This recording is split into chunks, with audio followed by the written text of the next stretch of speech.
Welcome back to another episode of Flight Chat. My name is Ray. Thank you so much for joining me for some more listener feedback engaged. Hope everybody survived the week that was, whatever was going on in your life. Hope everybody is doing all right. Let's dive into some listener emails for this particular week. Beginning, of course, with John Rossler's emails. I'm going to skip ahead because he sent about 3 or 4 emails, and I'm going to skip ahead to the most recent one that he sent just so that we can talk about this right off the bat. I did talk about this on Patreon, but we can talk about it here. The breaking news that he sent with respect to the passing of Catherine O'Hara. He said, I was driving Lyft and I saw that Catherine O'Hara, best known for the Beetlejuice films, the first 2 Home Alone films, Schitt's Creek, and so many other projects, has died at the age of 71. He says, this is the biggest loss of 2026 thus far, without a doubt. Watching Home Alone and Home Alone 2 has been a favorite pastime during the holiday season. He says, I remember showing my ex the film for the first time during the 2012 holiday season, as she never saw it before, shockingly, despite being a fan of Christmas movies. I remember she said she wanted to adopt Kevin when he was saying his prayers over his mac and cheese dinner. All right. 71 is a bit too soon, John says. This is a massive loss for the world. Thanks for the memories, Mrs. McAllister. When you see Mr. McAllister, the father, make sure the power doesn't go out up there. Yes, John Hurd, of course, for people who don't know, he passed a few years ago, a number of years ago, actually, the actor who played Mr. McAllister. I forget what his first name was in the movie, but he died back in 2017. So yes, now both of the McAllister parents have passed on. And yeah, a lot of tributes and a lot of people have been posting a lot of clips from Catherine O'Hara's career, you know, with respect to Home Alone, Schitt's Creek, Beetlejuice, and definitely different appearances. I watched one today, actually, where I didn't know this, but the Vancouver Olympics, was that 2010? I believe so. She closed it out because she, of course, was Canadian, and she did a routine where basically she came out to the dais on the ice with sweepers from curling, like pretending to basically sweep her, you know, like and you know, like basically like she was the Rock in curling. I don't know if people like follow curling or whatnot. I learned some years ago exactly like how it worked. But yeah, they did that. It was like a cool routine, and then she did this very comedic routine about thanking everyone for being house guests in Canada and how polite they were, and just a lot of jokes with respect to the athletes from around the world, and said, you know, thank you for coming. You're all welcome anytime, but not in so many large numbers. It was cool. It was very cute. It was really awesome. I saw another video of her where she was accepting an award from, I think, Canadian Film Group or something to that effect, and she basically became her character, Moira Rose, from Schitt's Creek, and basically did a routine in accepting the award, and it was very hilarious, very spot on. Yes, without question, a lot of lives touched by her career and by her indelible performances over the years. And for any of us that grew up with Home Alone, for any of us that grew up with Beetlejuice, or even people, you know, go back to the Gen X days, people who know her from SCTV, the sketch comedy show that she did way back when, with, you know, the likes of Rick Moranis, John Candy, Harold Ramis, Eugene Levy, Joe Flaherty, Dave Thomas, like all of those, Andrea Kramer, I believe, yeah, so many others. I mean, just an incredible comedic talent. You know, I did not know. I found out the other day on Vodka Stream, because I have not watched the studio.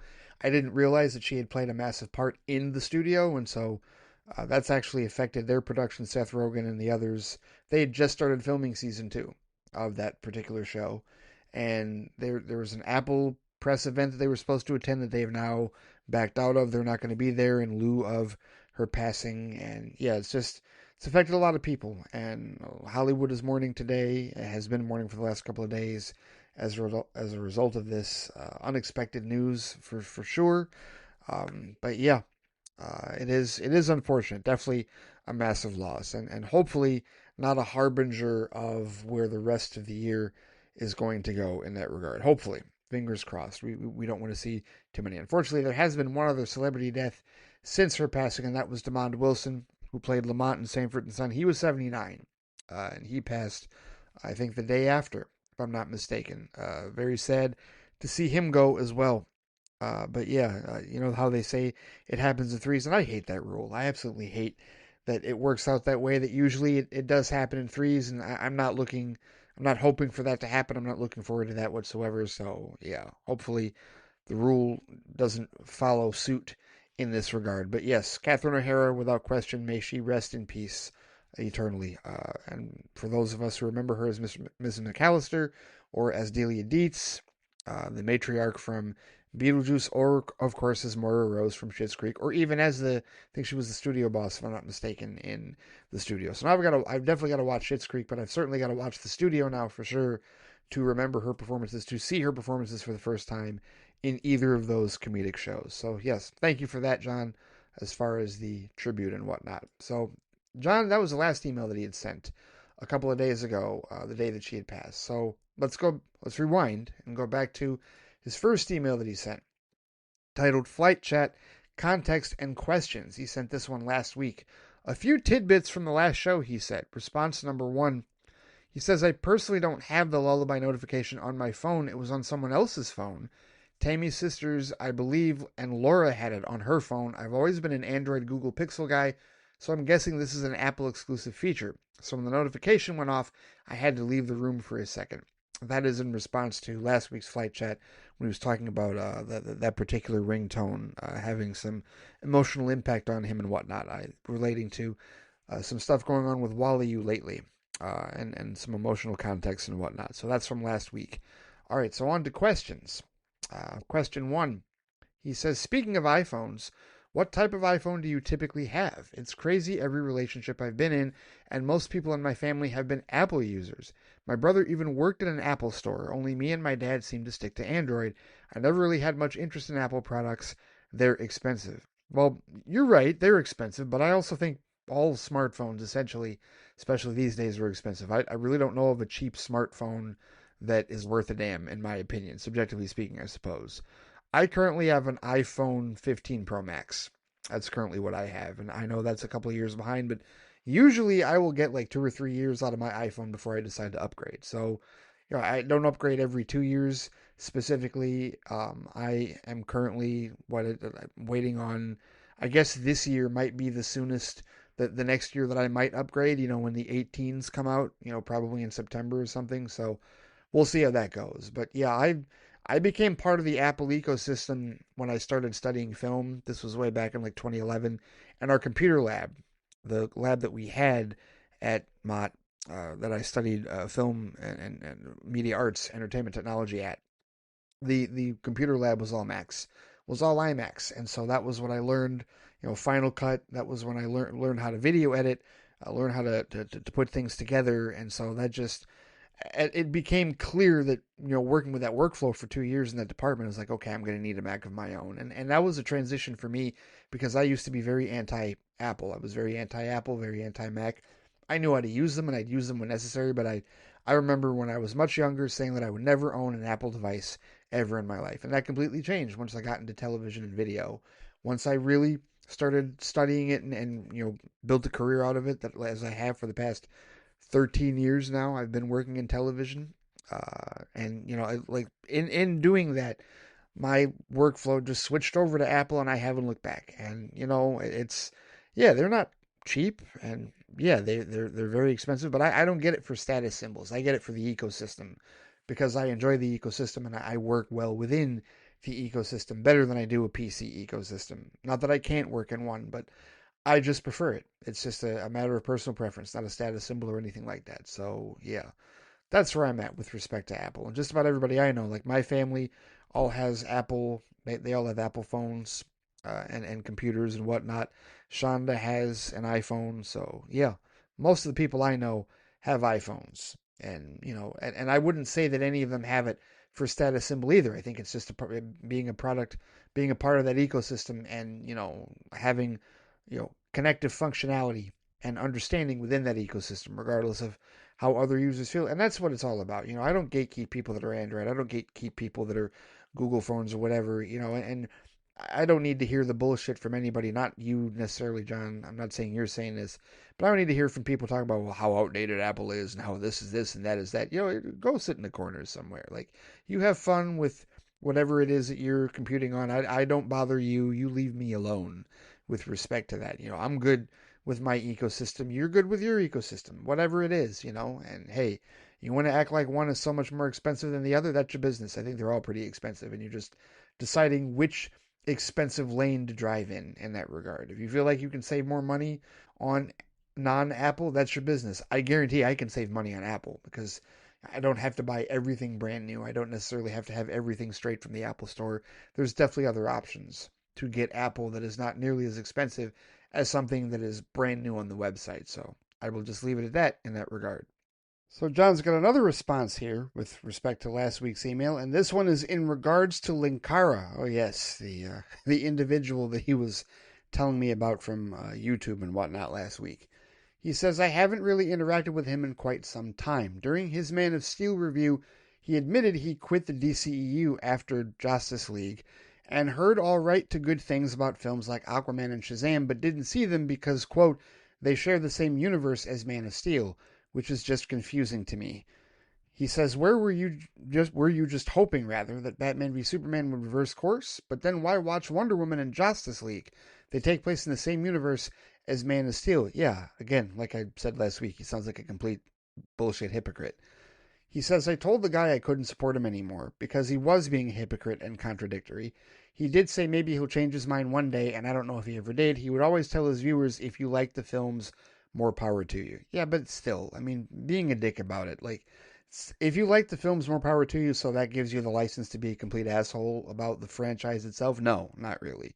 Not at all. But John says, interestingly enough, he loved The Last Jedi, which is always weird because The Last Jedi, in my opinion, is Star Wars Batman v Superman. I would agree for a number of reasons, and I'm sure there are plenty of people out there that don't like Batman v Superman but do like The Last Jedi that are offended right now, but I don't give a shit because I agree with you, John. I think the similarities there are very clear and very close. He says, I personally didn't care for a lot of the movie, but acknowledged good things in them. He did hate The Rise of Skywalker because of the reversed course. Funny enough, Chris Terrio wrote Batman v Superman and The Rise of Skywalker. Okay, so maybe he just hates Chris Terrio's writing. That might be it. Whatever. But I don't know if he's even smart enough to figure that out. John says, I think for me, I'm open to giving people another chance. I've given Nostalgia Critic another chance. I gave Campea another chance. Disgrace, Cat Grant, Randolph another chance. I was even willing to give Lindsay another chance before she dropped Trial on Zack's Family. Before she did that, she called Man of Steel arbitrarily the worst film of 2013, which I found really distasteful and quit watching her content, but at least she's admitted to having a bias towards Marvel. Yeah, I don't feel the need to give anybody that you just named a second chance. I really don't. And the reason is because there's more than enough content creators out there. There are more than enough people on YouTube and on podcasts out there that are fair from the beginning, or at least more fair than they are, that I don't need to pay attention to any of them. Why should I pay attention to Campea, a man who has said the N-word aloud on video, like he has any of the right to do so? Or with respect to Disgrace, or like you said, Lindsay. No, I don't need to follow any of them. I don't need to pay attention to any one of them. They all, whatever chances they had, whatever chances I was going to give them initially, no, they all ruined that. And you know what? I don't feel like any of them are contrite enough or reasonable enough to pay attention to any of them. So no, they get no second chances from me. There's more than enough content out there, more than enough people out there that I don't need to, go back to retreads and hope that they turn the other cheek and turn over a new leaf. No, they can sit in their corners wherever they're at. And I never need to hear about any of them ever again. So on to the second question, which is there anyone in the geek media critique circles that you gave another chance? Or is it like that friendship thing I did with Jerry and one chance was enough? I did just answer that question. Yep, one was enough. Because again, there's more than enough out there, man. And that's the thing to remember. 8.5 billion people on this planet. I don't know how many of them are content creators, but it's funny how, like, when it comes to people that I've met through Squadcast Media, and that would include Dave the Film Junkie, it's, like, I don't need to give them another chance, right? Like bridges haven't been burned with any of them, or like any of the other content creators that I've met, whether it was Stephen Colbert, and Screen Rant, or the world's finest guys, Wonder Meg, Anthony and Joe, any of the others, anybody that's been on Vodka Stream, Chris Belga, I don't have to give him a second chance. He's good, right? No issues with him, and certainly no issues with any of my podcast brothers over at Squadcast Media, and I've disagreed with him on things. my co-host for Fans Without Borders and DC TV Squadcast, Brent, he and I disagreed on a lot of stuff. Like he does not care for the DCEU. He liked Man of Steel, but did not like Batman v Superman. He actually told me that he was actually like depressed for 2 days after he watched that movie. Like he did not care for it whatsoever. And, but he was not interested in yucking anybody else's yum. So when it came time for all of us to talk about Zack Snyder's Justice League, and, when I did the review for that on Fans Without Borders. He bowed out of it, and, I did that review with Jordan and Scott that particular day because he didn't, not only did he not feel, I mean, he watched the movie and didn't necessarily, like, settle any of his opinions with respect to the Snyderverse or anything whatsoever, but he also didn't want to share his negativity. He did not want to be openly negative. He did not feel that anybody needed to hear his negativity about where that movie had gone in that regard. So, yeah, but that's somebody, again, that I podcasted with for a number of years. He and I could disagree. And I remember one time we got into, like in the early days, we got into this disagreement until like 4 in the morning after recording an episode. It was basically, he was defending Captain America Civil War. I was defending Batman v Superman Dawn of Justice. And we were literally throwing screenshots of each movie at each other digitally over like the internet and whatnot, like trying to prove our point in that regard.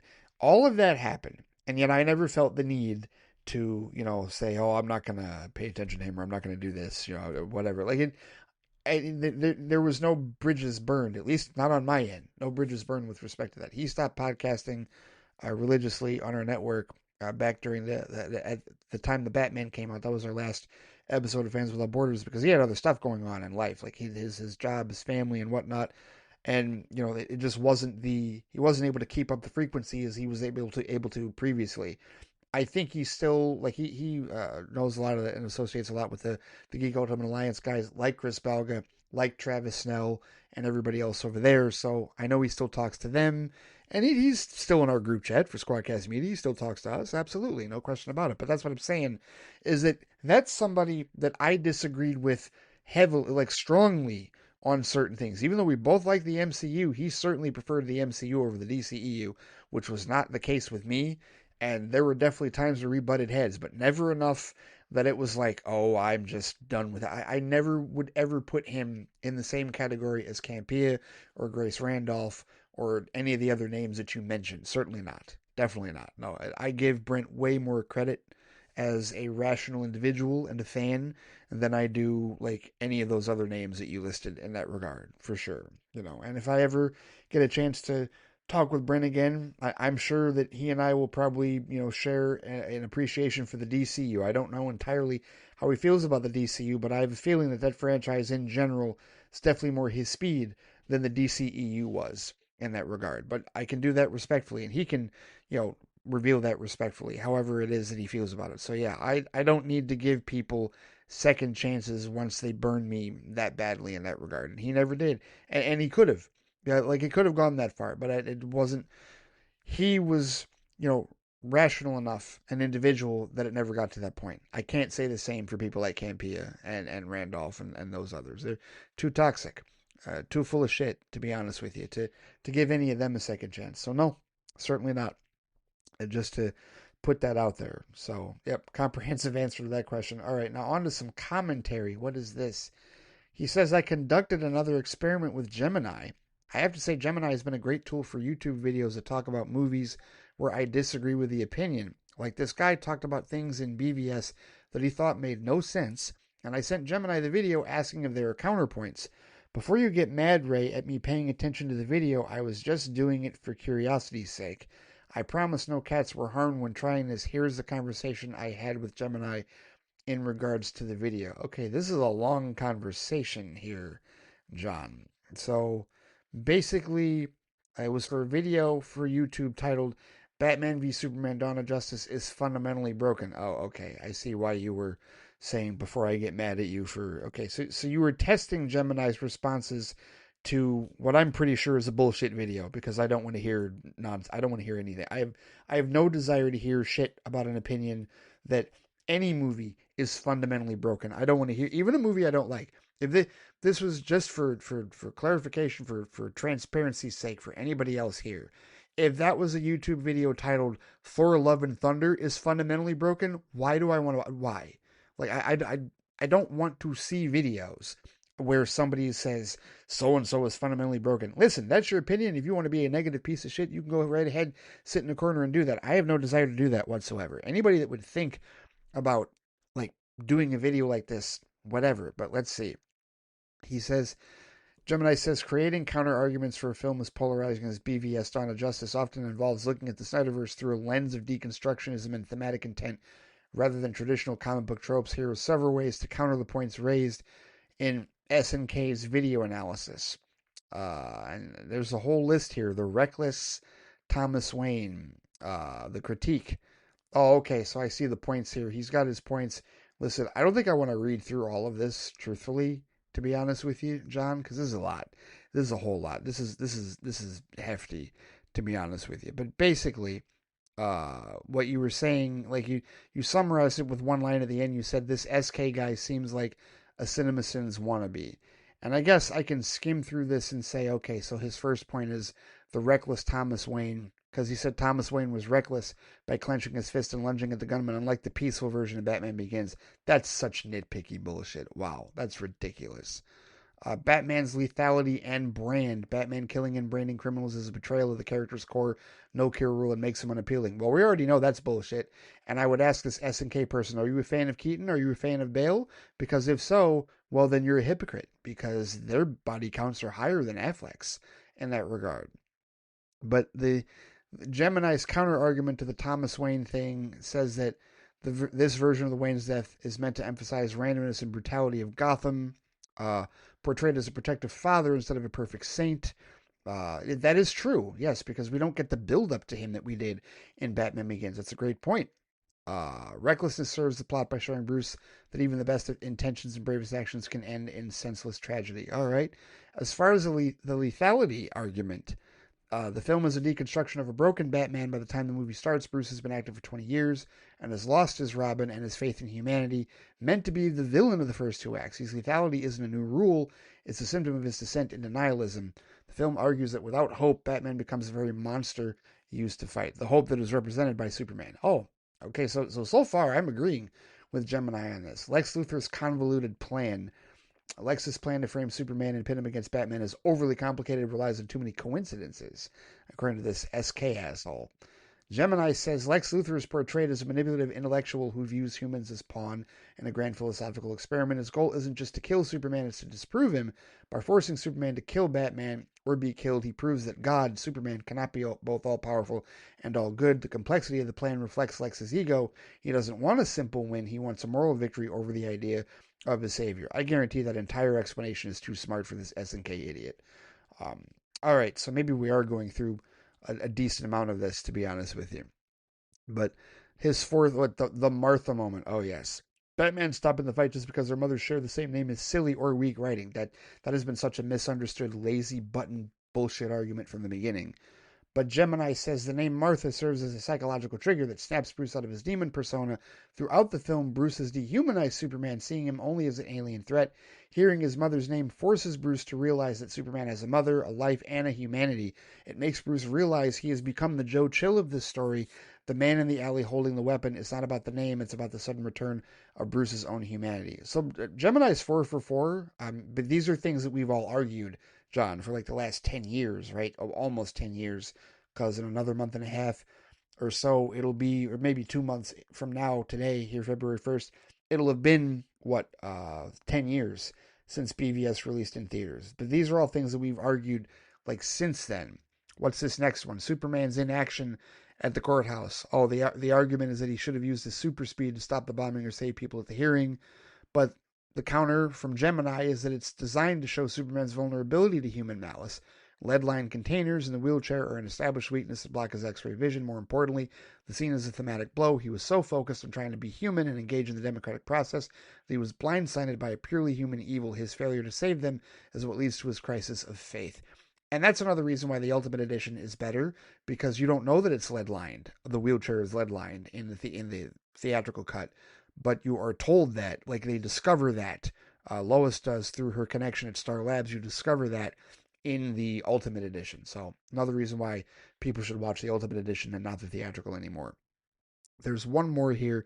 The 1% chance logic. Batman's 1% doctrine is racist or illogical, according to this moron. But Gemini says this is a direct parallel to the Cheney doctrine.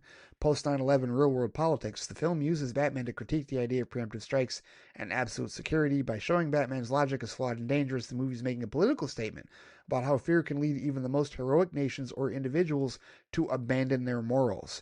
And so the summary of this, by the way, 6 for 6 on that one. But the summary says, while the video argues the film is broken, a defender would argue the film is a dark tragedy about two icons finding their way back to heroism through sacrifice. The flaws mentioned are often intentional choices meant to show how far these characters have fallen before they are redeemed in the final act. Yeah, there we go. That's, again, John, that's what we've been arguing for the last 10 years with respect to this film. And I doubt that any idiot like SK would even remotely accept any of that reasoning, even if a human being presented it. So yeah, that person, it's a rage baiter, a closed-minded piece of shit that doesn't need any further attention, to be honest with you. But apparently you continued on and you asked Gemini, does Batman contradict himself by killing the warehouse soldiers after vowing to stop after Superman? This is one of the most debated logic gaps in the film. Whether it's a contradiction or a character arc depends on entirely how you interpret the Martha scene purpose. The counter-argument to the idea Batman lied or failed in the warehouse is that he didn't actually vow to stop killing in that moment. He vowed to save an innocent. Let's see. The mission shift versus the moral shift. In the Martha scene, oh, there's more? Is that what this is? Are these more reasoning from the SNK idiot? The mission shift versus the moral shift. In the Martha scene, Bruce doesn't have a total moral epiphany where he suddenly becomes a 1966 Adam West Batman. The goal, his realization is specific. Superman isn't a thing, he's a man. The vow when he says, oh no, this is, okay. I'm not entirely certain what this last part here is, John. Is this basically, so is this the argument that Gemini is making after you asked it? Does Batman contradict himself by killing the warehouse soldiers? Perhaps. The vow, when he says, I make you a promise, Martha won't die tonight, he isn't promising to be a pacifist. He's promising to succeed where he failed in that alley as a child. To Bruce, the mission to save Martha Kent is so absolute that he will mow down anyone standing in his way to ensure she doesn't end up like his mother. All right. Passive versus active killing. Zack Snyder has defended the warehouse violence by categorizing it as manslaughter rather than murder. Self-defense. In the Batwing scene, he's returning fire at mercs who are shooting high-caliber rounds at him. The grenade. He knocks the grenade out of a soldier's hand. The soldier chooses to lunge for it. The flamethrower. He shoots the tank, but the soldier chooses to pull the trigger. The comparison, Snyder's defense is that this is Batman by the way of Dark Knight Returns, where Batman is a brawler who doesn't care if you survive the injuries he inflicts, but he isn't executing people in cold blood like he was planning to do to Superman. Yep. I'm not disagreeing with a single thing here. The addiction meta-argument. A common fan defense is that Batman's 20-year descent into cruelty is like an addiction. The Martha scene is the moment of clarity where he stops himself from committing the ultimate sin, premeditated murder. The warehouse fight is the relapse or the clinging to old habits because he's in a high-stress situation with a ticking clock. He's still using the vicious methods he developed, but his intent has shifted from punishing the world to saving a life. And then the real redemption happens at the grave.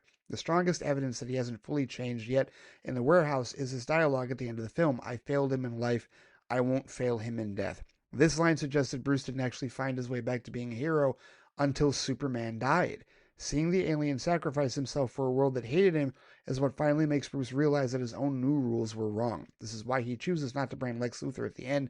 That is the first time we see him actively choose mercy over his recent branding habit. Summary table, the warehouse perspectives. Okay.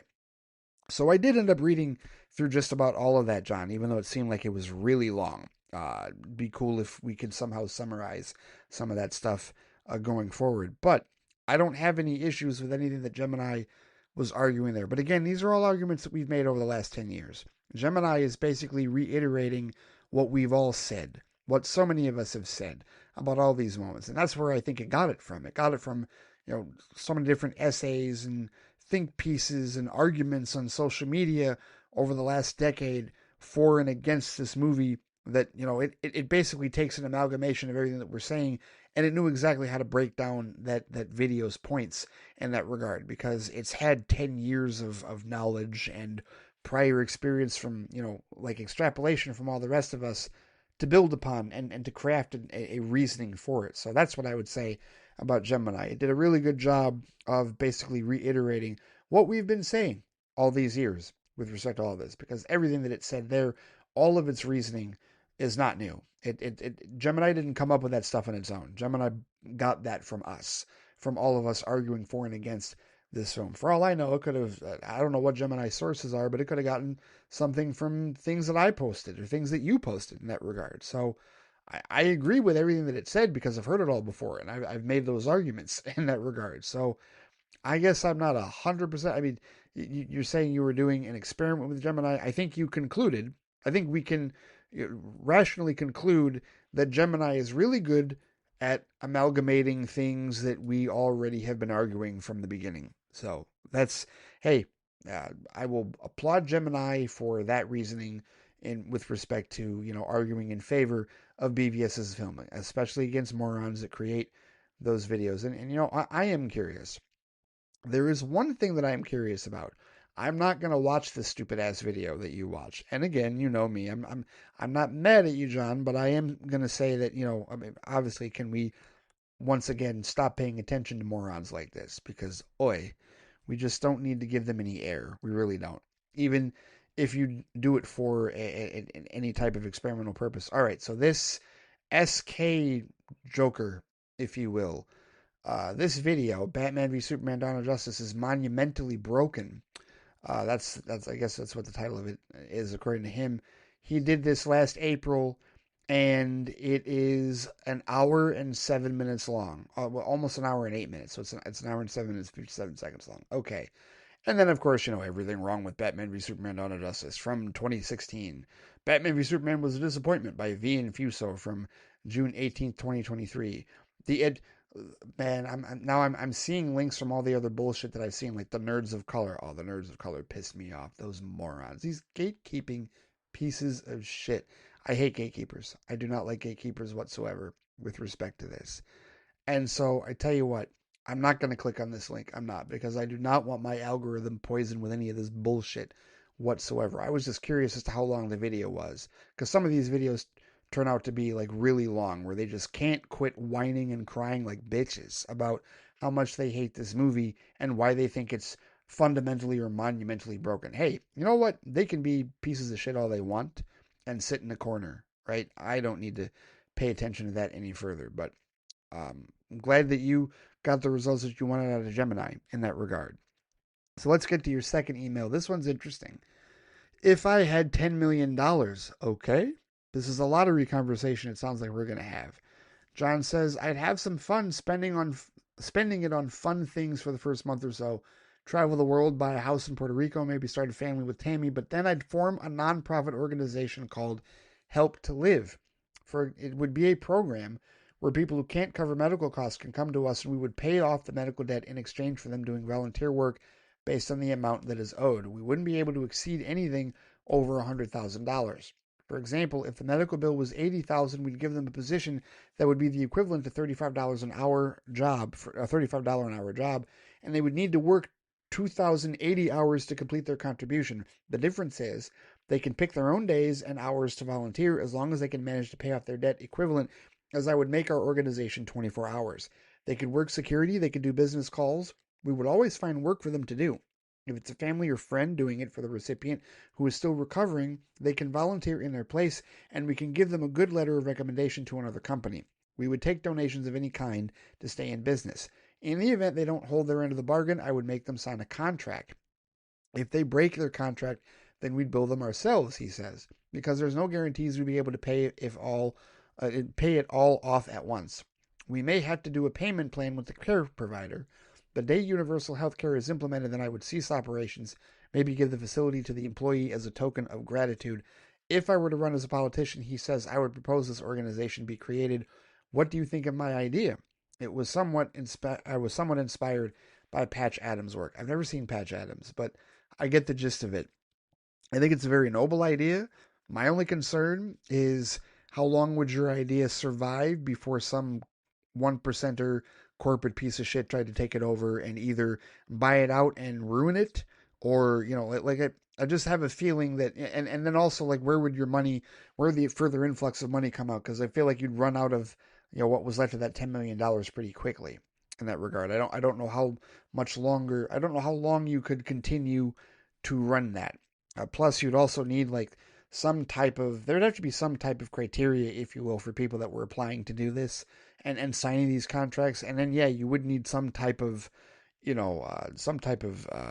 like standard or some type of checks and balance to hold them accountable. If they do indeed welch on it in that regard. I feel like it's a very noble idea and something that, obviously we don't have all the faith in the world that anything like this would even be remotely implemented whatsoever in this world. But no, I think it's a solid, positive idea with respect to, people may call it Pollyanna, but hey, you know what? We got to have dreams somewhere in that regard. And I am not against your idea whatsoever. I would just question how long it would survive in the world that we live in, which is why personally, if I ever like had $10 million and won the lottery or something like that, I would work in shadows, right? I would do good deeds quietly. I mean, people would know of the good deeds that were happening, but not enough attention so that like any of the big one percenters or any of the corporate assholes out there would like get wind of it and try to kill it in that regard. Like that's how I would operate, but that's just my own perspective. But no, I think your idea is solid. Definitely. That's nice. Other things of note, John says. Linkara is also a massive Doctor Who fan, but that's enough about that guy. Yeah, because I really don't want to hear his thoughts about how Jodie Whittaker destroyed the franchise. And I wonder how he feels about Nshudigawa. I just don't get good vibes from that moron. So let's move forward. He says, celebrating my dad's 75th birthday this weekend, I got him a Born to Run Springsteen shirt. He sent this email 4 days ago, so yeah, that would have been this past weekend. Happy birthday to John's dad on that one. Hope it was a good birthday. He says, in April, I'm going to be interviewing a former WWE and TNA pro wrestler. His name is Mr. Ken Anderson. Oh, all right. Good deal. Congratulations on that. He says, this might be a silly theory, but wouldn't it be interesting if DC in DCU stood for DC Cinematic Universe? Like the D can stand for DC, the C can stand for cinematic. I don't think they'll do that, but they would. But if they did rather, would that be plagiarism because of the MCU? It's not like either company owned the word cinematic. No, I don't see how that would be plagiarism at all. Um, I know they haven't necessarily said exactly what DCU stands for. They probably will at some point, provided that they have a strong year this year and continue forward through Man of Tomorrow and the success is there. But yeah, I mean, no, I don't think there's a copyright issue whatsoever if they decide to do it that way. That's fine. That's perfectly fine. There's no issues with respect to that at all, in my opinion. And I that'd be cool if they did that. If that's what it was. If it did stand for DC Cinematic Universe, where the D was for DC and the C was for cinematic, yeah, why not? I I think people are pretty much already assuming that that is the case without necessarily saying it out in that regard. He says, if you were told you were only allowed to meet one voice actor that is still alive, who would it be? Mine's Tom Kenny. Mine would be probably Phil Lamar. Phil Lamar. Let's see. Are there any other voice actors still around that I would want to meet? You know what? Either him or Frank Welker. Probably those are my two top choices. Either him or Frank Welker, because Frank Welker is such a who's who.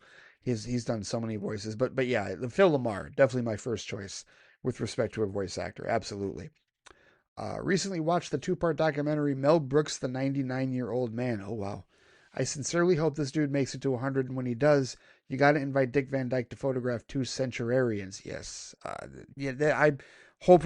Can we will that into existence, please? Yes. Completely agree with that one, John. He says, I really appreciated this man's life. It was very good insight into the man, the myth, the legend. I really hope he makes it to 2027 so that he can see Spaceballs 2 released. I completely forgot his late wife, Anne Bancroft, played Mrs. Robinson in The Graduate. Yeah, I forget. I found that out like within the last, I don't know, 5 or 10 years that he was married to Anne Bancroft. I did not know that for the longest time. And I knew Anne Bancroft not from The Graduate, but she's in Point of No Return, which is like the John Badham directed Americanized remake of La Femme Nikita, starring Bridget Fonda and Gabriel Byrne and Miguel Ferrer. But also she was in, I think she was also in Heartbreakers, if I'm not mistaken. I think she was in Heartbreakers. Let me double check that. Heartbreakers is this kind of romantic comedy, if you will. This rom-com with Sigourney Weaver and Jennifer Love Hewitt, where they are like this mother and daughter con artists. And I'm pretty sure Anne Bancroft was also like an older con artist in that movie. Yes, I'm right. It was her. She was totally in Heartbreakers, definitely. So yeah, I've seen her, and those are like the two movies that I really know Anne Bancroft from, for sure. Because in Point of No Return, where is that at? She played Amanda. The Amanda character in that movie was like the one who trained and like transformed Maggie into the assassin, essentially. So yeah, and for that randomly, that's how I got into La Femme Nikita, was because that's how I became aware of it, was because of that Americanized remake. So that's where I know Anne Bancroft from. I've never seen The Graduate. I should, and I will at some point, because it's a Criterion film. Oh, she was an extra in the church congregation in Blazing Saddles? Wow, that's cool. I didn't know that either. All right, good deal. But yeah, no, listen, we Spaceballs 2 is not coming out till 2027. Yes, I think we all hope that Mel makes it to that, so that he can at least see the premiere of that film. Totally, yeah. And he and Dick Van Dyke, absolutely, they're treasures. Most certainly, they are national treasures without question.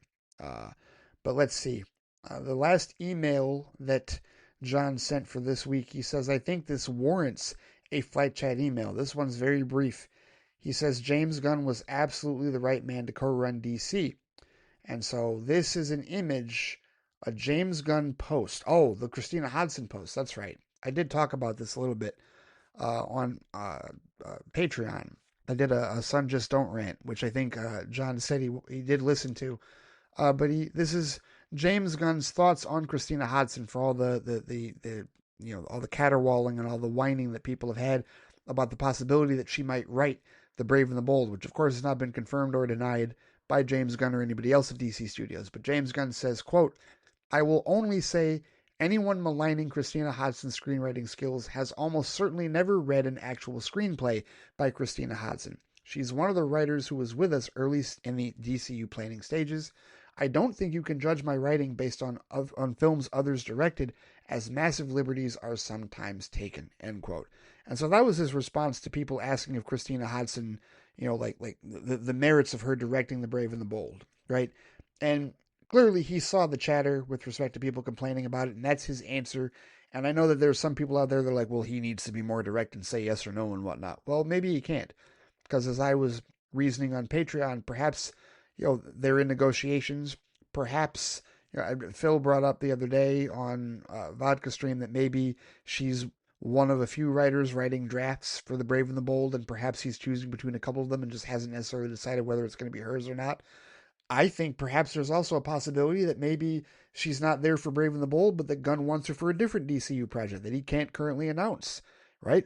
Like, there are so many different reasons why James Gunn wouldn't want to burn any bridges with Christina Hodson, but also why he wouldn't necessarily want to confirm or deny what her involvement is in the DCU so far. And so I think this is very, aside from being a diplomatic response, I think it's also a very telling response that he is in her corner, and that he absolutely sees her as an asset in that regard with respect to potentially being a part of the DCU, whether that's writing The Brave and the Bold or whether it's for another project. So yeah, I would agree that so far, John, James Gunn was the right man to co-run DC. So far, I don't have any complaints. I have no complaints with what James Gunn has done to this point with respect to being the creative head of the DCU. So and the creative head of DC Studios in that regard. So yeah, I'm with you on that one. I don't have an issue. I really don't.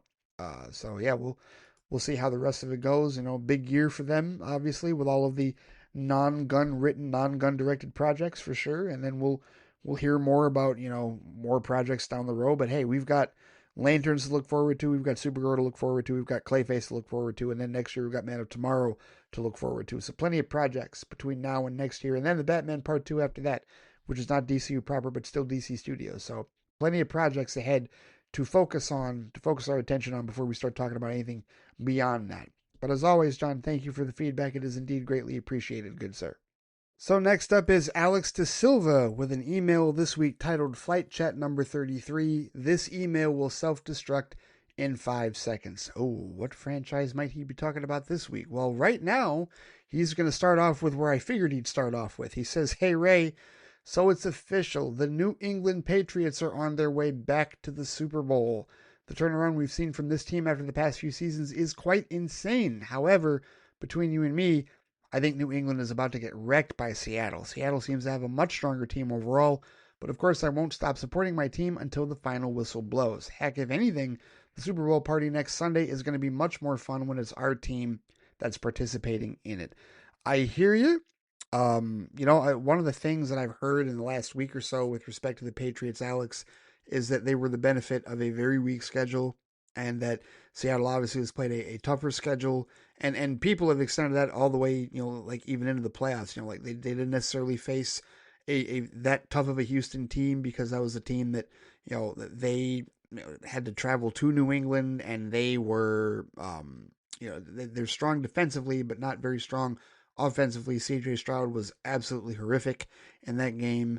The benefit of maybe some not great decisions in the snow and the cold in Denver a week or so prior helped you win that game 10-7 for sure. So yeah, I think there are definitely some people that think that the Patriots kind of, not coasted, but definitely took the path of least resistance to get to the Super Bowl, whereas the Seahawks, yeah, I mean, defensively and offensively, I mean, very strong, certainly. The weakest link for the Seahawks is probably still Sam Darnold. And, without trying to be like unfair to him, like really trying not to be unfair to him, because I know a lot of people question like the validity of Sam Darnold as like, the ability to win a Super Bowl. But like for me, look, we live in a timeline where Trent Dilfer won a Super Bowl. Nick Foles won a Super Bowl. Joe Flacco won a Super Bowl. And you know what? I know that people have balked at that. And I think you and I have even had that conversation. I think we've talked about that, where, to me,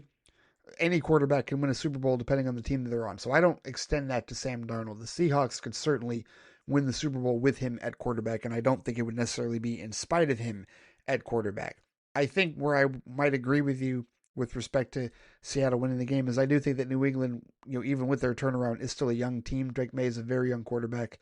He didn't necessarily play the best game against Houston, and he didn't necessarily do a whole lot. He didn't shoot the lights out. Really couldn't. Weather-wise and whatnot against Denver. So he's a young cat, and I think a lot of people might be unfairly expecting him to be the next Brady, and this is not.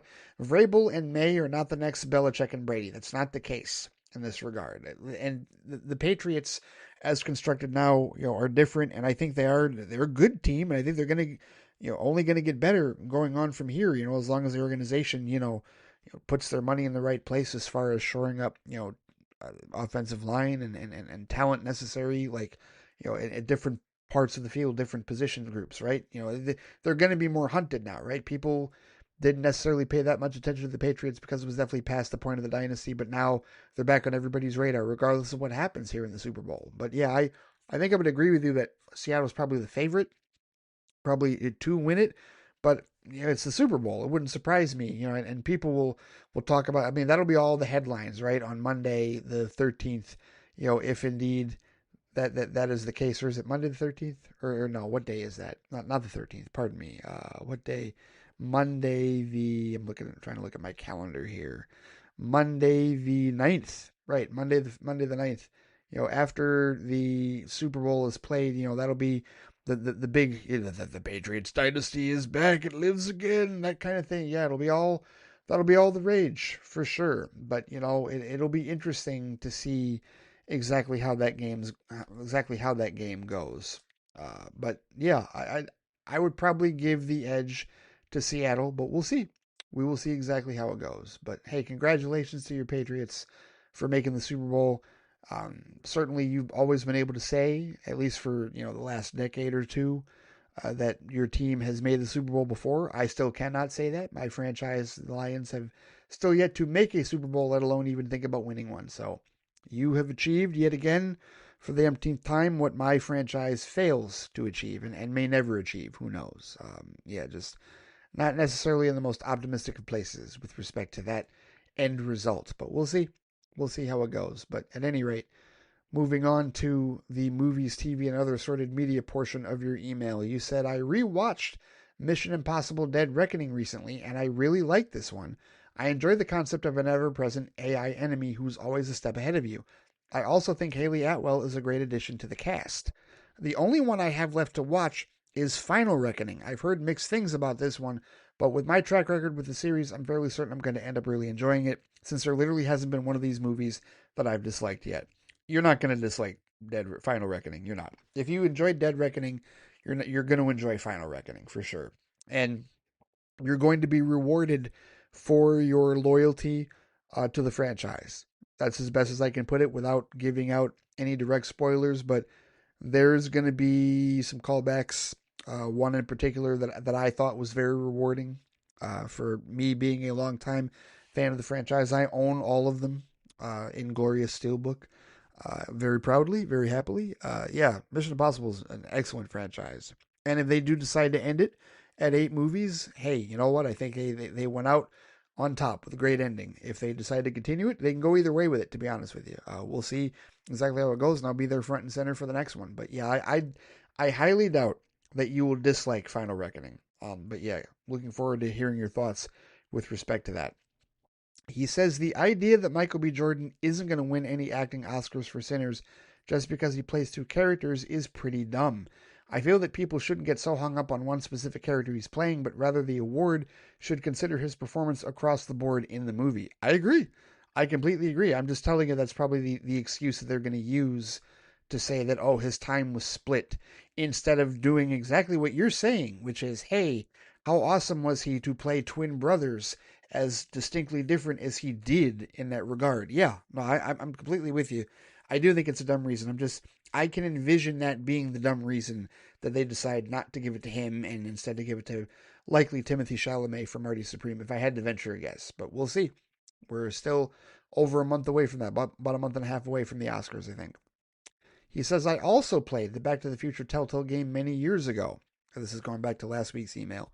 That one was slightly different than the Walking Dead game because the Back to the Future game had a lot of puzzles with very little hand-holding for the player. You just had to figure things out with the clues provided, or simply look it up if you couldn't figure it out or lost patience. The Walking Dead game rather, is much more straightforward in terms of puzzles, since the focus is on the choices you make to steer the narrative. Okay, thank you for that distinction, because yeah, that's a good. Was not aware of that with respect to the Telltale games, because yes, I agree with you about Back to the Future, and I was getting the same idea with Walking Dead, but you're saying no, Walking Dead is different. Okay, cool. Thank you for that distinction for certain. He says, have you seen that when watching Netflix on the mobile app, it's possible to increase the speed of the movie or episode? Why would anyone choose to watch something at 1.5 times or 2 times speed? Isn't that low-key disrespectful to the creators since you're distorting the pacing and sound design of the project as they intended it to be experienced? I would never watch something at altered speeds. The only thing that comes close to this, he says, is when I listen to podcasts at double speed, but I don't think that any podcast creators would get upset at me for that, since what they're saying is still easily digestible for me, and I mainly do it so that I can keep my podcast backlog in control. If I listen to everything at regular one-time speed, my backlog would eventually build up to years and years of missed content. Well, right there, I think you've answered the question, Alex. That's what Netflix is catering their platform to people who ingest things on mobile platforms, like on cell phones and whatnot. And so I just read an article earlier today that talked about how film schools are struggling, their students rather, are struggling to finish films like in film history classes because they're too long. Like literally a complaint with respect to old school films having too long run times. And here, let me find this piece real quick. This is a Hollywood Reporter piece that was written by Aaron Couch that says film professors, it says that for years, rather, audiences have groused that films are too long, and now a number of film professors say their students are having trouble finishing films they are assigned to watch for class. The Atlantic writer Rose Horwich published a piece Friday based on surveying 20 film studies professors. who shared stories of students struggling to sit through films in class without checking their phones or answering basic questions about said films after watching them.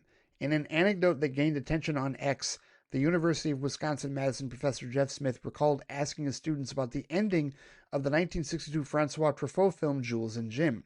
Horowitz writes, quote, "More than half of the class picked one of the wrong options, saying that characters hide from the Nazis, the film takes place during World War I, or get drunk with Ernest Hemingway, who does not appear in the movie. Professors report they've even resorted to asking students to watch portions of films. It's a phenomenon mirroring what is happening in high school English classes around the country, where students might just be assigned portions of books." You've got to be kidding me. "Though these are discouraging stories for cinephiles to hear," he says, "there's evidence that members of Gen Z are embracing movie theaters and film culture. Some in Hollywood have dubbed them the letterbox generation, and they were credited with helping fuel unexpected hits last year." As Northwestern professor Lynn Spiegel told The Atlantic, quote, "The ones who are really dedicated to learning film always were into it, and they still are." So yeah, that was an article that I found today. It was published a couple of days ago at the Hollywood Reporter. But yeah, attention spans are short, man, and Netflix is coddling that, truthfully, by saying, "Hey, you can treat the movie that you're watching like a podcast." And aren't they also going to do? Isn't Netflix going to start dabbling in like podcast stuff? Right? Didn't I hear that? Didn't I hear that either they or somebody, one of these streaming services, was going to start showing podcasts, like having like podcasts be part of their content? So that's probably another reason why that feature is there, to be honest with you, because they are going to treat it like podcasts, because they're going to have actual podcasts on there. They're going to do the 1.5, 2.5 times speed, but they're giving people the option to do it with movies. I'd never do that. I would never ever do that. That would distort way too much of the audio and the basically the video. I mean the video itself for sure. But yeah, hearing everything sped up, and like, raising an octave. No, definitely not. Absolutely not. But yeah, that's why Netflix is not to be heralded and celebrated as far as the company that, like truly treasures the film experience, truly treasures the movie experience, because they really don't. They treasure content, not movies in that regard. So yeah, it's very unfortunate. Those are settings I will never use ever on Netflix. But yeah, oi. He says then, "So when it comes to Starfleet uniforms, if you were to get one, which color would you want and why?"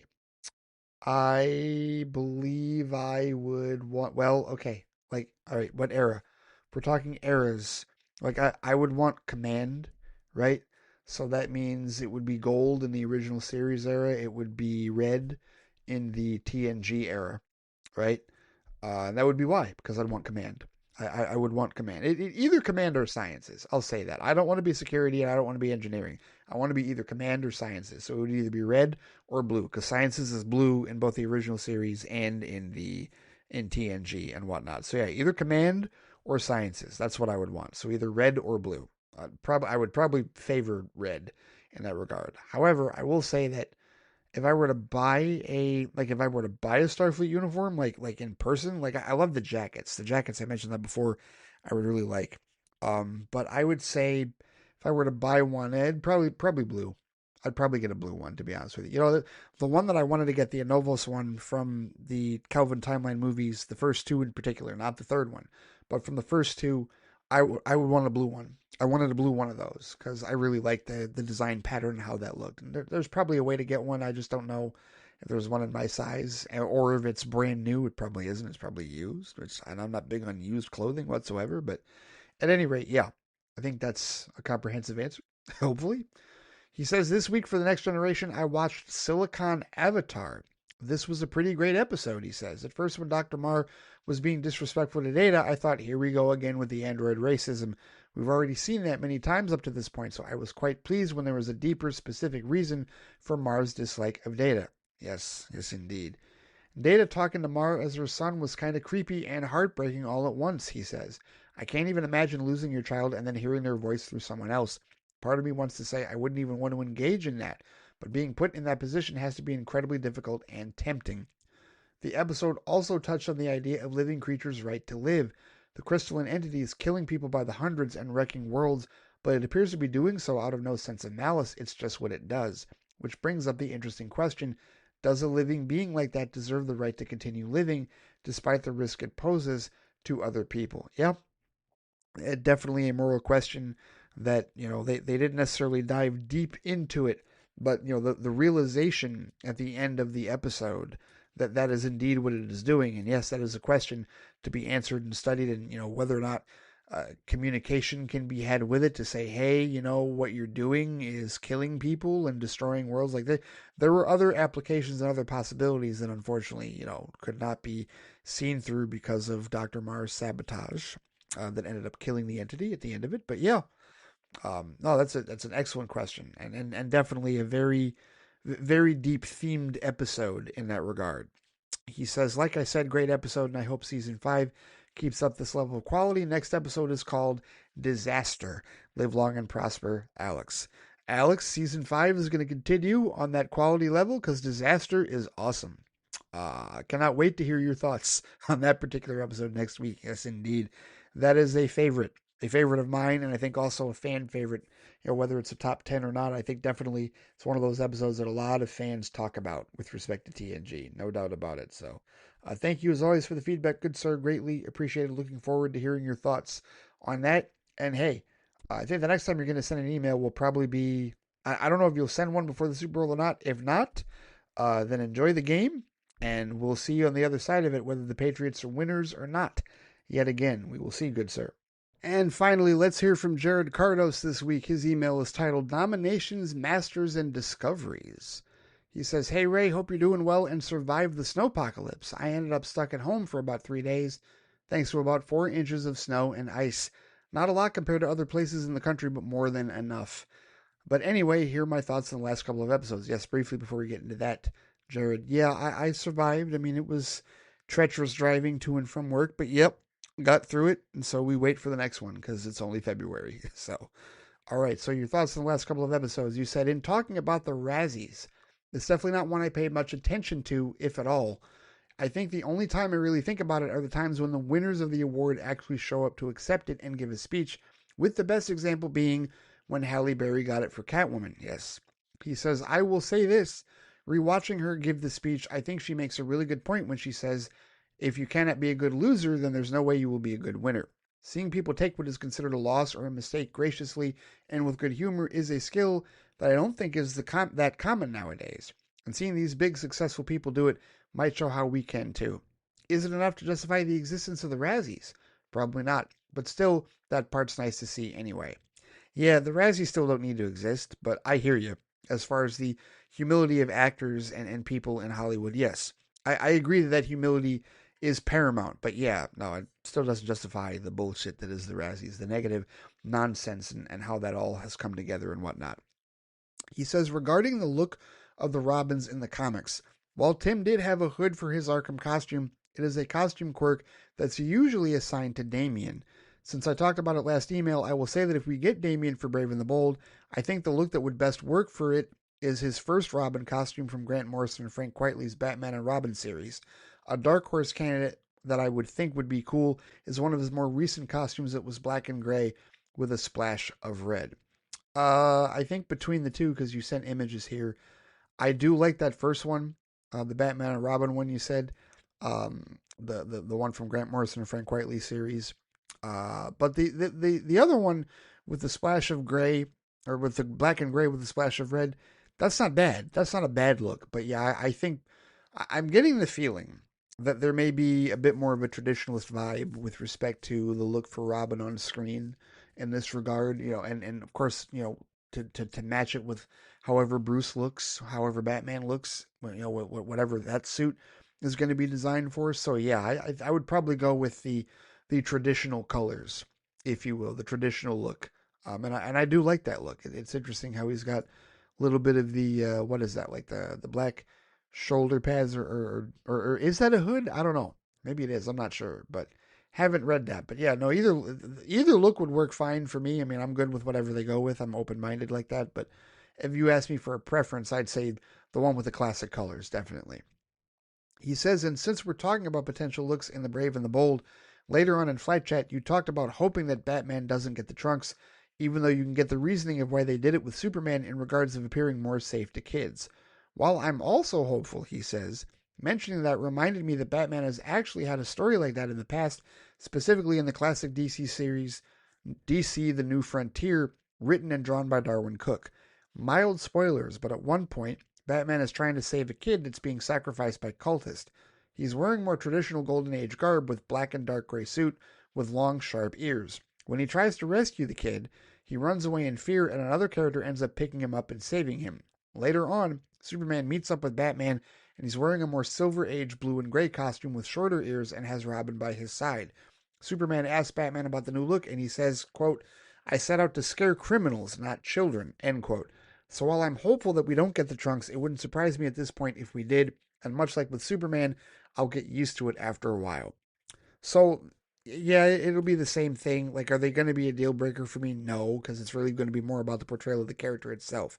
However, I do think that it's going to depend on the conversation had between the director of The Brave and the Bold, or if it is Andy Muschietti or whoever else, and whoever plays Batman. It is going to be a discussion. Like, will they speak up and say, like Cornswet did? Cornswet was the one that provided the final vote for the trunks for Superman. And will the Batman actor, whoever that is, do the same thing? I don't know. We'll see. It'll be very intriguing. But again, creative freedom. I believe in creative freedom for all. So whatever they decide is what I will accept and go with. I would just personally prefer that they do not go with trunks. But it is intriguing, the whole idea of I set out to scare criminals, not children. Valid point. I get that. And I think that could also be another reason why we might see the blue and gray as well for this particular iteration of Batman in the DCU. Jared now says, hold up. You mean to tell me that just now the Academy has made a rule that people who vote have to watch all the movies in that category? That is kind of baffling, but also feels like it explains some things? Yeah, it is kind of baffling, but yes, it does also feels like it kind of explains some things, doesn't it? For sure. He says, I also heard about the conformity gate thing nonsense regarding the Stranger Things finale, and it also reminded me of the ending of Mass Effect 3. Though at least with Mass Effect 3, it was based on things that were well established in the franchise. Conformity gate just looked like weapons grade copium about not liking where an ending went. Yeah, that's a good point. That is a very valid point with respect to the arguments. I mean, for me, like I thought both were silly, but I totally get what you're saying with respect to the comparisons of that one. Yes, that is a valid point. He says Telltale Games was mentioned in regards to its really great The Walking Dead series, and two of my favorites from them, Tales from the Borderlands and Batman the Telltale series. Tales from the Borderlands is one of the funniest games I've ever played, with some great characters and even some surprising drama to boot. And Batman the Telltale series, as well as the second season, The Enemy Within, were absolutely fantastic, he says, with some really interesting takes on the Batman mythos. Being less focused on action and more on story, it allowed Bruce Wayne to play a role in the story more than a lot of the games, and even some comics. And I enjoyed how your choices influence what kind of Batman you want him to be, and they influence other characters, including a certain very popular villain that was really surprising to see. Sadly, with the studios closing some years ago, some of their games are no longer really available to purchase, at least not without going to aftermarkets.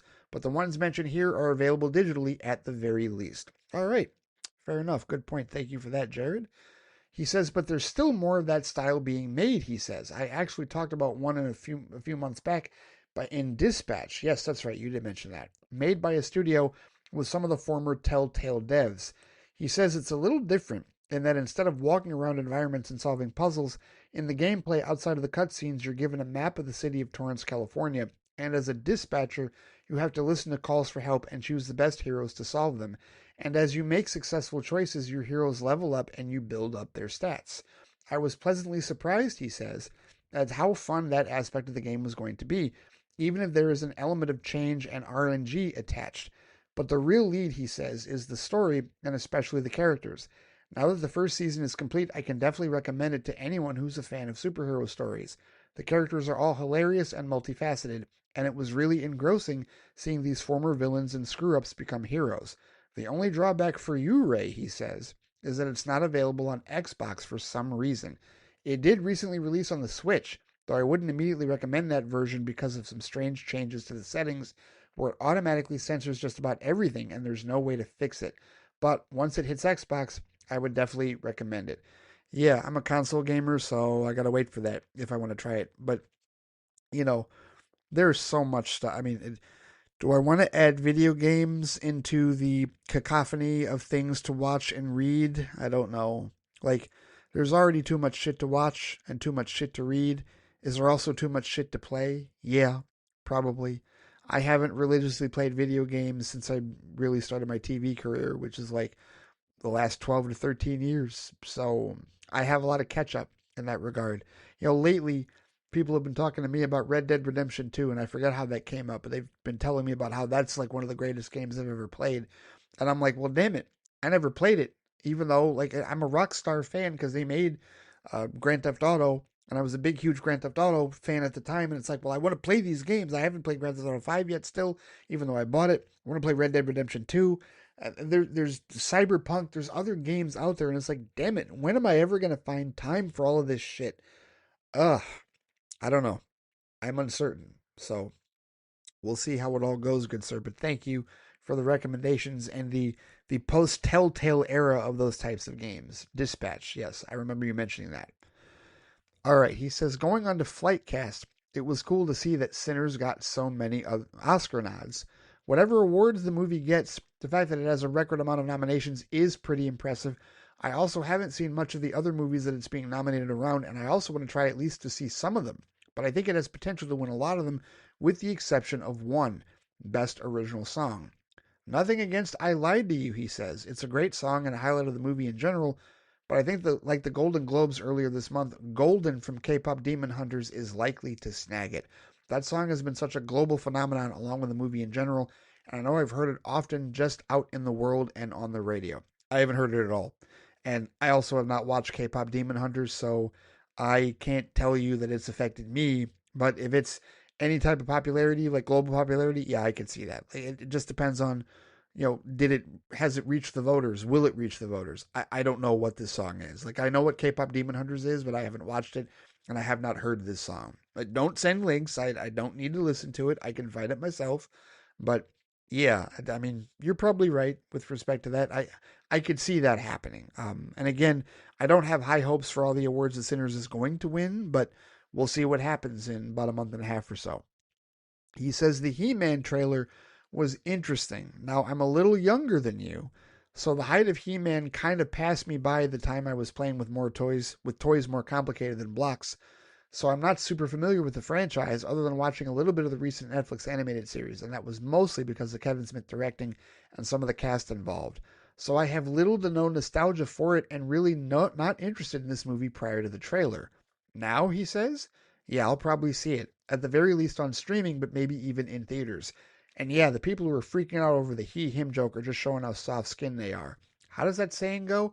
Every accusation is an admission? Yep, exactly. As for the Jared Leto of it all, he says, I think it is noteworthy that I don't think a lot of the marketing is pushing Leto's name out there, and we certainly can't see him.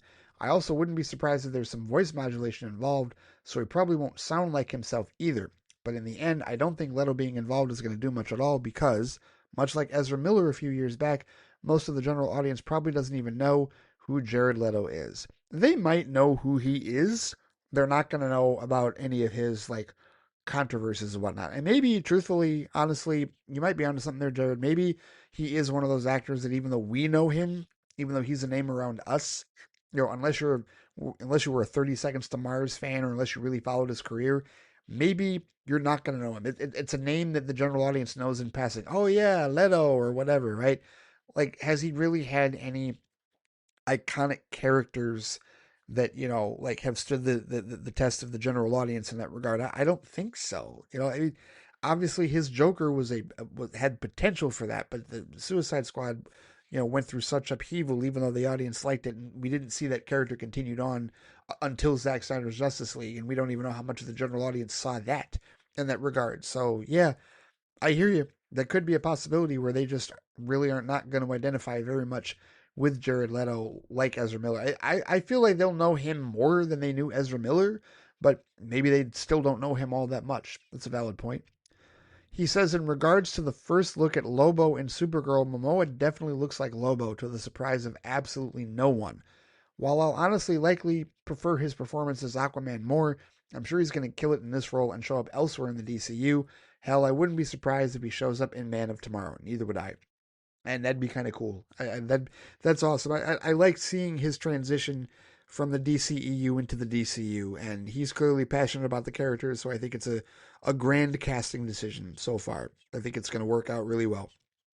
He says, as for the hubbub around Hodson possibly writing Brave and the Bold, if it's true, cool. It's honestly an obvious answer that I'm surprised not a lot of people have suggested, considering that, as Gunn recently mentioned, she was one of the writers that worked with him to figure out what the DCU would be after DC Studios was founded. Also, Birds of Prey was super fun, he said, and for all the people who wail and gnash their teeth around the Flash, I think even the most ardent haters will say that most of the Batman stuff in it was good. But it also hasn't been confirmed, so I'm not getting attached to any idea. Because of the secrecy, he says, I've wondered if the screenwriter would end up being someone big and surprising. I've also wondered if, considering how much Gunn has talked about wanting to get Batman right and working with the screenwriter, that he'll end up having a writing credit for the movie, or if he'll eventually just write the script himself for Muschietti to direct. But that's all conjecture on my part. We'll have to wait and see, and there's still plenty of cool stuff to see and talk about. I'm right there with you, Jared. There's more than enough stuff to talk about before even getting to that in that regard. But here we go. Let's get into this. He says, and finally, I'll start my Trek Watch update with Star Trek Discovery. Here we go. We've added another into the Trek Watch update category. We got Amr, we got Alex, and now we've got Jared. Here we go. Star Trek Discovery. He starts off with episodes 1 and 2, The Vulcan Hello and Battle at the Binary Stars. He says they're kind of one story, so I think I'll talk about them as such. Yes, good idea. It's a really good start for the series, he says. I was drawn to the dynamic between Sonequa Martin Green's Michael Burnham and Michelle Yeoh's Philippa Georgiou rather quickly, and seeing Michael struggle with her human trauma while trying to adhere to her Vulcan teachings looks like it will be a compelling struggle throughout this series. The thing with Sarek being her adopted daughter, or being her adopted father, rather, and thus related to Spock, kind of feels like something shoehorned uh, to get in some references to the original series. But I do know that Spock does show up in the next season, so I'll keep an open mind. Either way, I'm sure that in terms of additions to Spock's family, it'll still be far better than Sybok. Funny you bring him up. I'm going to leave that where it is. But at any rate, with respect to, initially, I remember feeling that way with respect to, wow, okay, so all of a sudden Spock has a sister or had a sister that we didn't know about. And while I was enjoying the storyline, it was one of those cases where being a longtime fan, I was like, this seems rather convenient that he never mentioned her ever at all, in the original series or in the movies or anything like that. That will be answered. There is a very clear, decisive reason why that is the case. That's all I will say. And it may take you, actually, no, it will take you through season 2 to find that answer. But so I will leave it there, Jared. But yes, that, in my opinion, eliminates the shoehorn possibility with respect to Michael's existence in the franchise. I'll leave it at that. He says, I'm also confused about the radical redesign of the Klingons for this series. Not mad, to be clear. The prosthetics are incredible. Their set designs look really cool. The idea of a ship armored by the coffins of the dead is metal as hell and fits them so perfectly, and they're written well and fit for this time period. But it does feel weird to have such a big change for a show that's set in the prime timeline. I actually appreciate the canonical reasons for why, and I don't necessarily want to get into it until you get further into the show because the show is going to explain it. So I will leave that where it is, but I will just say that there is a canonical reason that they establish in this show for why the Klingons look the way that they do and are certainly more tribal at this point in their development and where they're going to move toward, if you will, with respect to the Klingons that we've come to know and expect from the original series and TNG and the rest of the prime timeline. So I'll leave that there. There's some developments. We're only like 2 episodes in. There's some developments for all of this that are going to make sense, in my opinion, down the road. But we'll see how you feel about it. He says, regardless, it's a solid premiere story, and I would find it hard not to be hooked, to not want to find out what happens next for Michael. That's how I felt. And he continued on. He says, episode 3, Context is for Kings. We finally get Michael on board the titular ship, and we get the rest of the crew. The ship itself is cool, with its unique way to travel, though I'm surprised something that advanced would be in the TOS era. I guess that's part of the ship's many mysteries. With the crew, I'm glad that Saru is back with his connection to Michael. Jason Isaacs is really good as Captain Lorca, even more mysterious than the ship he commands. Anthony Rapp does a good job playing smart and smarmy as Stamets, and Murray Wiseman's Tilly balances out all these serious characters with some levity. I can definitely see some interesting dynamics build between all these characters, and I'm looking forward to it. Yeah, so again, with respect to the Discovery, again, had that feeling as well. And I think it's two things. One, there's also, again, a canonical reason for why there is no mention of Discovery or its technology in the original series. You'll get there. But two, the other tricky thing is with respect to the Prime timeline, and with respect to this being in the TOS era, specifically 10 years before TOS, we have to wrap our brains around the fact that what we watched in the original series is the 1966 adaptation of what it actually was, right? It's old future, push button future, right? And so, as much as we saw an evolution from TOS to the movies to TNG and DS9 and Voyager up to present day, we also have to remember that it's still the future. It's still 300 years from the future that we're living in right now in real life. So we couldn't see an approximation like the technology wasn't there to show us exactly what the ships looked like and how they moved and what they did and what the technology was like. And now we are at that point where the technology is up there and can show us exactly what this tech was like or is like 200-300 years from now, right? So that's something that I think as fans we struggle with, because if it's TOS era, we expect it to look just as old and just as dated and just as push button click as like 1966, but you can't do that because you're not going to bring in the new audience. You're not going to bring in any newcomers to the franchise if you make everything look like it did in the original series. So I think that's something that we as fans have to wrap our brains around in terms of, well, they've got to update this and they've got to update that, right? And I think they did a very good job of that, and they continue on with that, and certainly into Strange New Worlds and whatnot. But yeah, those are my thoughts with respect to that. We'll see how you feel about it going forward. He says, I was a little surprised when they kept calling Michael the first mutineer of Starfleet. I don't know how long Starfleet has been around at this point, and I'm sure mutineers are few and far in between, but unless the organization is way younger than I thought, I would think there were some before Michael. Well, there's probably some semantics with respect to that, because Starfleet has had multiple names, or there have been other organizations before and in between that, so yeah, this is probably the first mutineer of Starfleet proper, if you will. That's the best way that I could put it in that regard. I'd have to look at Memory Alpha and look at that, but there really aren't a whole lot of records of mutiny in that regard. It's certainly a concept that they're aware of, but nothing like that massive on this particular scale, I would say. He says, all in all, strong set of episodes, and I'm looking forward to watching more, and that'll do it for me for this episode. Thanks, as always, for reading and looking forward to your future episodes. Thank you, Jared, as always, for the feedback. Looking forward to more of your insights as you progress now on your watch of Star Trek Discovery. Yeah, definitely. This is awesome to have like Star Trek discussions on a couple of different angles, because there's where Amr is at, where he's in the middle of Season 7 of TNG and Season 2 of DS9, and also started watching Season 1 of the original series a little bit as well. You got Alex where he's at, just starting really Season 5 of TNG, and now we got Jared here starting Season 1 of Discovery. So yeah, I love talking Star Trek, my favorite franchise of all time, absolutely. Looking forward to more of that, good sir, and thank you as always for the rest of your insight indeed as well. And that'll do it for this week's episode of Flight Chat. Thank you so much to John Rosler, Alex De Silva, and Jared Cardos for all of your email submissions this particular week. Thank you for the feedback. Had some good conversation. For any of you that are listening to this show and want to join in the feedback circle with everybody else here and all the others that also contribute to Flight Chat on a semi-regular basis, you know where to find me on Threads and on Instagram at the FlightCast, on BlueSky at FlightCast. You can comment on the posting for this episode on the FlightCast YouTube channel. There's also the FlightCast Facebook page, and of course I can be reached by email at ray@theflightcast.com. All right, take care. Stay safe out there. Seriously, stay extra safe out there.